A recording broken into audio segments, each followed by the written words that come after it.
In this video, I want to do an example involving a conservative vector field and line integrals.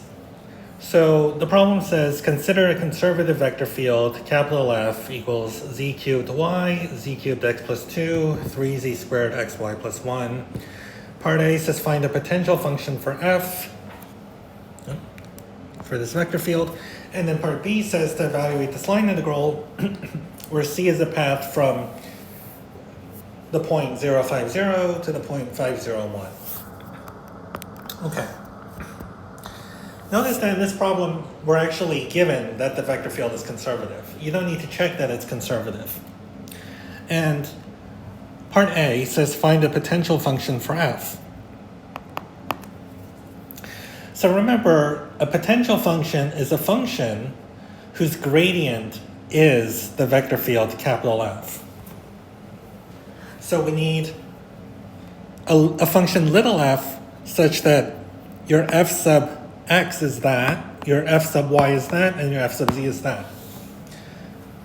And the idea is to do the integral with respect to x, y, and z of each of the components. So we know that f sub x has to be z cubed y. Therefore, your f, okay, has to be x times z cubed y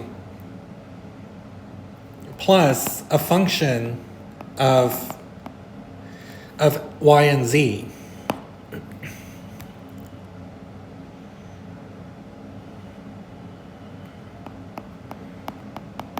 See, each one of y and z.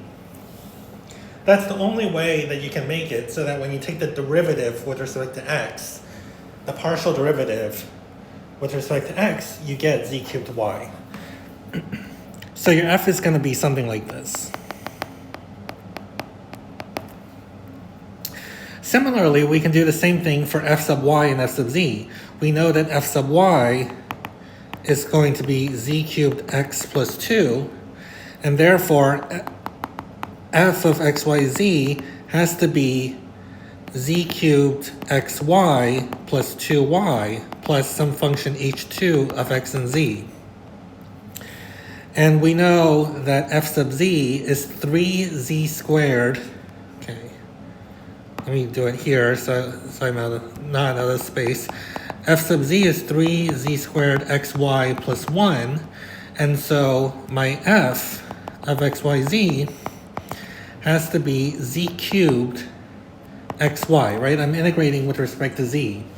And then plus the integral of 1 with respect to z is z.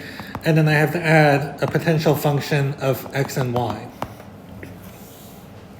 So now I see that my f of xyz has to have this term xz cubed y.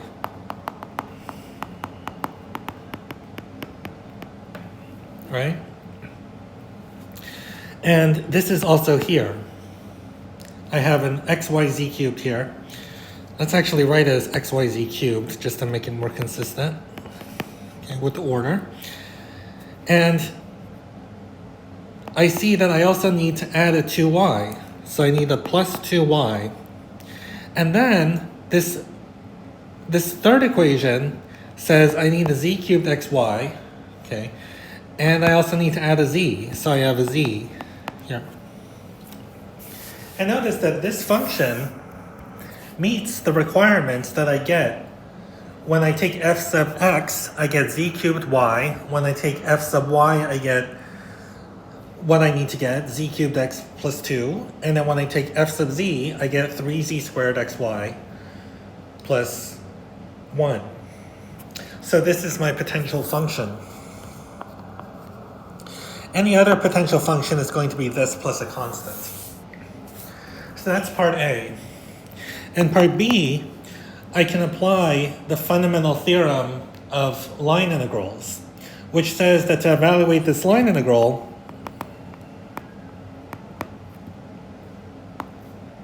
I can just plug in the endpoints. I can take little f of b and subtract little f of a. And when I do that, f of b is going to be f of 501 and that's going to give me 1.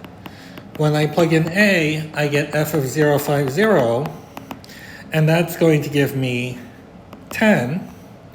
And so I can do f of b minus f of a, and I get -9, and that's the answer. Thanks.